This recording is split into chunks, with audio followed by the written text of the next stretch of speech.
جابر بن عبداللہ کہتے ہیں کہ اللہ کے رسول صلی اللہ علیہ وسلم نے فرمایا، اگر ابن آدم اپنے رزق سے اسی طرح بھاگے جس طرح موت سے بھاگتا ہے تو بھی رزق اسے اسی طرح پالے گا جس طرح اسے موت پا لیتی ہے، یعنی اس کا رزق اس تک پہنچ کر رہے گا۔ اس سلسلے میں ایک بہت اہم بات یاد رکھنے کی ہے کہ انسان رزق کے معاملے میں ہمیشہ اللہ تعالیٰ کی طرف رجوع کرے اور کسی بھی پریشانی کی صورت میں غیر اللہ کی طرف رجوع نہ کرے، یعنی اپنے دکھ، تکلیف، پریشانی، اس کا داستان، اس کی بپتا صرف اللہ تعالیٰ کو سنائے، اسی سے دعائیں مانگے، اور یہ مت سمجھے کہ اللہ تعالیٰ نہیں سنتا تو وہ کسی اور کے در پر جا کر اپنی مشکل بیان کر کے اسے مشکل کشا سمجھتے ہوئے اس سے اپنی حاجات پوری کروا سکتا ہے۔ قرآن مجید میں اللہ تعالیٰ فرماتے ہیں، وَاللَّهُ جَعَلَ لَكُم مِّنْ أَنفُسِكُمْ أَزْوَاجًا وَجَعَلَ لَكُم مِّنْ أَزْوَاجِكُمْ بَنِينَ وَحَفَدًا وَرَزَقَكُم مِّنَ الطَّيِّبَاتِ أَفَبِالْبَاطِلِ يُؤْمِنُونَ وَبِنِعْمَةِ اللَّهِ هُمْ يَكْفُرُونَ وَيَعْبُدُونَ مِن دُونِ اللَّهِ مَا لَا يَمْلِكُ لَهُمْ رِزْقًا مِّنَ السَّمَاوَاتِ وَالْأَرْضِ شَيْئًا وَلَا يَسْتَطِيعُونَ۔ اور اللہ نے تمہارے لیے خود تم ہی سے بیویاں بنائیں اور تمہارے لیے تمہاری بیویوں سے بیٹے اور پوتے بنائے اور تمہیں پاکیزہ چیزوں سے رزق دیا، تو کیا وہ باطل کو مانتے ہیں اور اللہ کی نعمت کا انکار کرتے ہیں؟ اور وہ اللہ کے سوا ان کی عبادت کرتے ہیں جو نہ انہیں آسمانوں اور زمین سے کچھ بھی رزق دینے کے مالک ہیں اور نہ وہ طاقت رکھتے ہیں۔ تو اس آیت سے واضح طور پر پتہ چلتا ہے کہ اللہ کے رزق کے خزانے صرف ان کا مالک اللہ ہی ہے، اس کے علاوہ کوئی نہیں۔ اگر اللہ تعالیٰ کسی کو رزق نہ دے تو کوئی اور کچھ بھی نہیں دے سکتا، کیونکہ اللہ تعالیٰ نے ملکیت کے یہ سارے اختیارات اپنے پاس رکھے ہوئے ہیں، کسی اور کو نہیں دیے۔ جیسا کہ ایک اور آیت میں آتا ہے کہ انسان کو اللہ ہی کے ہاں رزق تلاش کرنا چاہیے۔ فرمایا، انما تعبدون من دون اللہ اوثانا وتخلقون افکا ان الذین تعبدون من دون اللہ لا یملکون لکم رزقا فابتغوا عند اللہ الرزق واعبدوہ واشکروا لہ الیہ ترجعون۔ تم اللہ کے سوا چند بتوں ہی کی تو عبادت کرتے ہو اور تم سراسر جھوٹ گھڑتے ہو، بلا شبہ اللہ کے سوا جن کی تم عبادت کرتے ہو تمہارے لیے کسی رزق کے مالک نہیں، سو تم اللہ کے ہاں ہی رزق تلاش کرو اور اسی کی عبادت کرو اور اس کا شکر کرو، اسی کی طرف تم لوٹائے جاؤ گے، یعنی اسی نے تمہیں پیدا کیا، وہی تمہیں رزق دیتا ہے، اسی کی طرف تمہاری واپسی ہے۔ اس لیے تم نہ اللہ کے سوا کسی اور کی عبادت کرو اور نہ ہی اس کے آگے ہاتھ پھیلاؤ اور نہ اس سے توقع رکھو کہ وہ تمہیں کچھ دے گا۔ نبی صلی اللہ علیہ وسلم کی سکھائی ہوئی مسنون دعائیں بہت ہی بہترین ہیں۔ نبی صلی اللہ علیہ وسلم ہر روز صبح فجر کی نماز کے بعد یہ دعا پڑھتے تھے، اللہم انی اسألک علما نافعا ورزقا طیبا وعملا متقبلا۔ اے اللہ، میں تجھ سے علم نافع،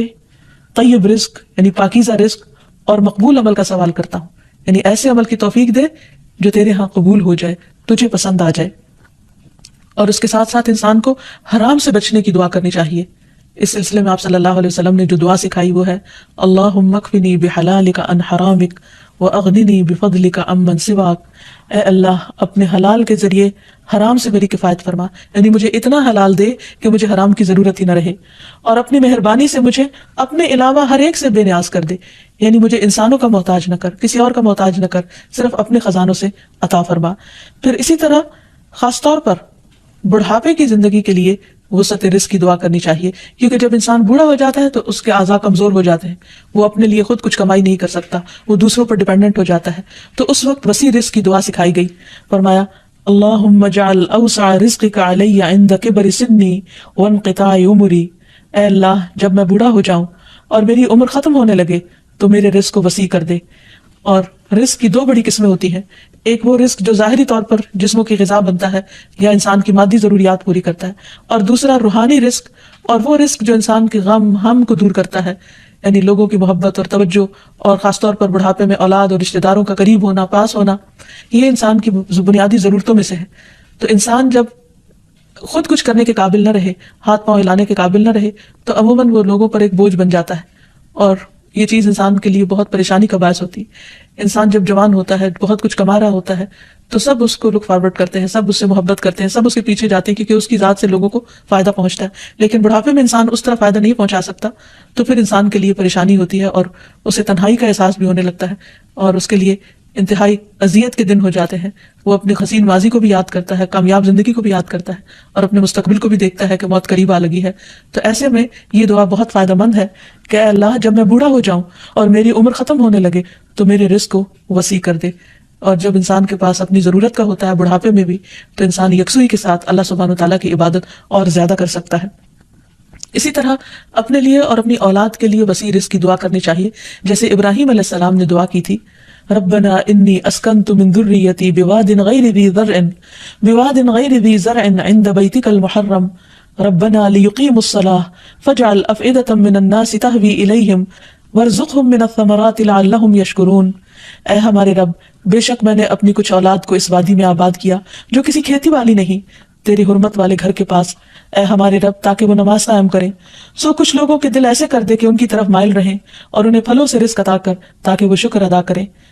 تو اس میں ہم دیکھتے ہیں کہ ابراہیم علیہ السلام اپنے بچوں کے لیے روحانی رزق کی دعا بھی کر رہے ہیں، جذباتی محبت کی رزق کی دعا بھی کر رہے ہیں، اور پھر اس کے ساتھ ساتھ جسمانی رزق کی دعا بھی کر رہے ہیں جو ہر انسان کی ضرورت ہے، اور اس میں سے بھی بہترین رزق یعنی پھلوں کے رزق کی دعا کر رہے ہیں، کیونکہ انسان کو اللہ تعالیٰ کا صرف رزق ہی نہیں مانگنا چاہیے، بہترین رزق مانگنا چاہیے۔ یعنی ایک تو سمپل سی دعا ہے اللہم ارزقنی، اور پھر وارزقنا وانت خیر الرازقین جو سورۃ المائدہ میں اللہ تعالیٰ نے دعا سکھائی ہے، اور ہمیں رزق دے اور تو سب رزق دینے والوں میں سے بہترین ہے۔ رزق کی تنگی میں خاص طور پر استغفار بہت فائدہ دیتی ہے، یعنی انسان کے گناہ انسان کے رزق کے راستے میں رکاوٹ بن جاتے ہیں، اور آخر میں یہ بات یاد رہے کہ انسان کے رزق میں اکثر اس کے اپنے گناہ رکاوٹ بن جاتے ہیں، اس لیے جب انسان ان گناہوں سے توبہ کرتا ہے، استغفار کرتا ہے، تو اللہ تعالیٰ رزق کے دروازے کھول دیتے ہیں، جیسے اللہ تعالیٰ کا وعدہ ہے قرآن مجید میں آتا ہے۔ نوح علیہ السلام نے اپنی قوم سے کہا فَقُلْتُ اسْتَغْفِرُوا رَبَّكُمْ إِنَّهُ كَانَ غَفَّارًا يُرْسِلِ السَّمَاءَ عَلَيْكُمْ مِدْرَارًا وَيُمْدِدْكُمْ بِأَمْوَالٍ وَبَنِينَ وَيَجْعَلْ لَكُمْ جَنَّاتٍ وَيَجْعَلْ لَكُمْ أَنْهَارًا۔ اور کہا کہ اپنے رب سے معافی مانگ لو، بلا شبہ وہ بڑا معاف کرنے والا ہے، وہ تم پر آسمان سے خوب بارشیں برسائے گا اور تمہاری مال اور اولاد سے مدد کرے گا، تمہارے لیے باغ پیدا کرے گا اور نہریں جاری کرے گا۔ جس سے یہ پتہ چلتا ہے کہ دنیا میں جتنی بھی راحتیں اور رزق کی قسمیں ہیں ان سب کی کنجی استغفار ہے۔ تو اس لیے انسان کثرت سے اپنے گناہوں پر توبہ کرتا رہے۔ حضرت حسن بصری کی مجلس میں ایک شخص آیا اور کہنے لگا کہ اس کے ہاں اولاد نہیں، تو انہوں نے اس کو استغفار کا حکم دیا۔ دوسرے شخص نے کہا کہ ان کے ہاں قحط سالی ہے، بارشیں نہیں ہو رہی، تو انہوں نے ان کو استغفار پڑھنے کے لیے کہا۔ تیسرا شخص آیا اور کہنے لگا کہ اس کے رزق میں مشکل ہے، تو انہوں نے اس کو بھی یہی نسخہ بتایا۔ تو ان کی مجلس میں سے ایک شخص نے کہا کہ آپ نے ہر مشکل میں مبتلا شخص کو ایک ہی بات بتائی، ایک ہی وظیفہ بتایا، اور وہ بخشش کی دعائیں کرنے کا۔ تو کہا کہ کیا تم نے سورۃ نوح کی آیت نہیں پڑھی؟ حقیقت یہ ہے کہ اللہ کا کلام سچا ہے، اور ہمیں اس پر ایمان لا کر پورے یقین کے ساتھ، وثوق کے ساتھ دعا مانگنی چاہیے کہ ہم انشاءاللہ استغفار کریں گے تو آسمان سے اور زمین سے رزق اگلنے لگے گا، ابلنے لگے گا۔ اللہ تعالیٰ ہمیں اپنی رحمتوں سے نوازے۔ اور استغفار کے لیے سمپل، اے اللہ مجھے بخش دے، اے اللہ مجھے معاف کر دے، اے اللہ میرے اگلے پچھلے سارے گناہوں کو معاف کر دے، اللہم اغفر لی، استغفر اللہ ربی من کل ذنب واتوب الیہ۔ اور سچے دل سے انسان توبہ کرتا رہے تو اللہ تعالیٰ کو مہربان پائے گا۔ وآخر دعوانا ان الحمد للہ رب العالمین۔ السلام علیکم ورحمۃ اللہ وبرکاتہ۔